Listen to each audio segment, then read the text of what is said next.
So thanks again for coming. And one of the most important things that we need to talk about in a therapeutic environment, in a therapeutic community, is shame.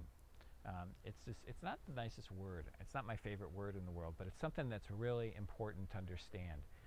It seems to be, and all the research is showing more and more, a huge part of how everyone's in addiction.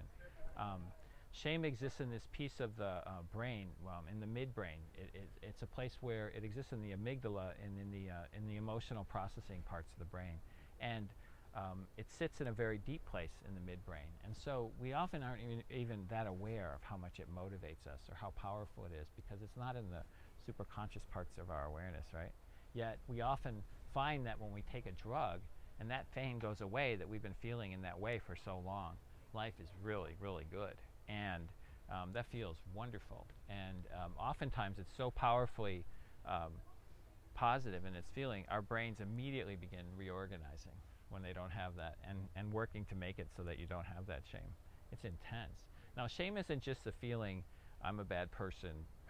Shame is actually this deep-seated, very powerful expression of I'm not okay.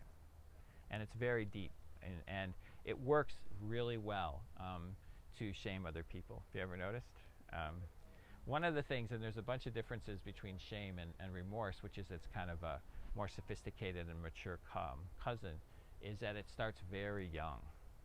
Anyone have kids where they'll spill milk, or they'll be really young and do something, and you can tell them it's okay, but they don't hear that it's okay.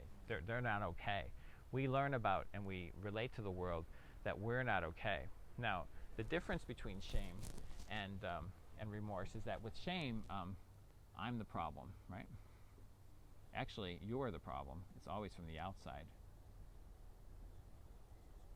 And so with remorse, it's more about the action is the problem, right? I did something that's not consistent with my values. Does that make sense? So in this one, it's the I'm not okay, I'm bad, and this one is the behavior's bad. It's a big difference. Can you think of a way of saying? Can you think of a shaming way to say you use drugs? What's the matter with you? Okay. How could you do that? Why do you do that? And again, it's a feigned curiosity, as though, well, the person's actually, oh, I'm curious. Why do you do that, right? No. The person's telling you you're fucked up, okay? That's what they're saying. They're telling you what on earth could be your problem that you are so stupid that you could possibly do this, right? That's what they're saying when they're asking that question. And they're saying it as though they don't have that issue, by the way, okay? They're saying it from the outside. One of the interesting things about this shame thing, it's always from the outside. It's externalized. And this is a big deal. Even when we don't have people around to do it, we use the voices inside our heads, our shaming parents and so forth. Actually, remorse is internal. It's about having an action that you do that's not consistent with your internal value system. And so you have to feel that about your own stuff. One of the most powerful things about it, when it does come from the outside, what can you do about it when somebody shames you? Go use. Well, exactly. You can only manage the feeling. You can't do anything about it. That's why we call it a gotcha moment. It's like there's nothing you can do about it once you're in a shaming place. There's no way to change it, and so it's frozen. You're just that way. You're screwed up. What's your problem, right? Well, you're morally defective. You know, whatever it is, that's what we used to call it. Character. This was a character issue. Poor character, right? This is absurd. This is just shaming, and it's very powerful. But what about remorse? What about remorse? What about the cool thing about it is remorse isn't about you, and so it's about actions. And so there's the capacity to amend, for amends, right? And pardon? Well, you know, it's harder to do amends when you're using, for sure. But yeah, so you can actually do something about it. You can move on. Esteemable acts. What's the opposite of shame? Esteem, right? Yeah. And esteemable acts, something we talk about in program a lot. So there are things you can actually do when you're working with it from that remorse place. Now the problem is remorse starts developing around 8 years old. So we've got this whole amount of time from about 6 months, from about 6 months to 3 years old, that shame is actually developing. And so it's deeper. It's deeper. There's no way to get around it that way. And it sits in the midbrain. And remorse is actually a higher brain function. It's more, well, if I do this, then that's going to happen. That's why we get to it later. So it's much more about, reason. So it'd be on the shame side if somebody just walked up to you and you were in a conversation, say with, I don't know, with your parent, and you got in a confrontation and you're just like, whatever, you're just a drug addict anyway. Yes.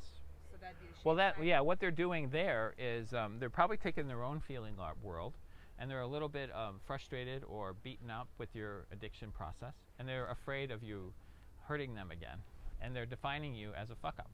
Right. And if you're a fuck up over there, then they don't have to do anything. One of the weird things about it too is that it feels better when we shame other people. So when we shame others, we feel better.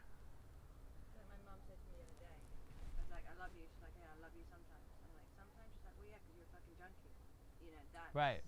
Yeah, that's a normal response in an addiction family. And sorry.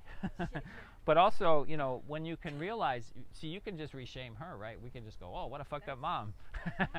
How could she do that? We're joking now. We're making a laugh about it. We're saying, we're shaming to have fun, to make fun of it.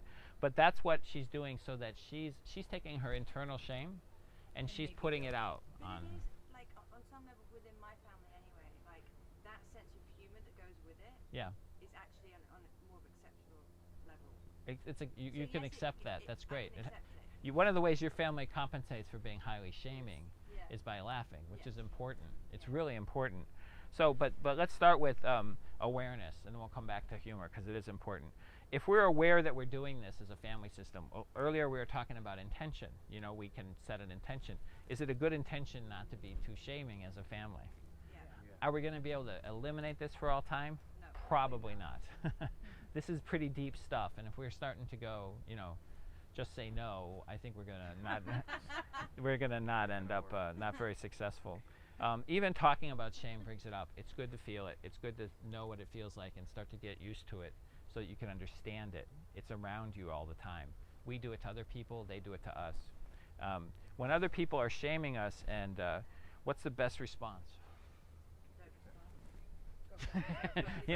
It's, as I was teaching my nephew a little while ago, here's a big boy word, fuck you, because that gives you, so we're talking about ways that we can work through these feelings of shame.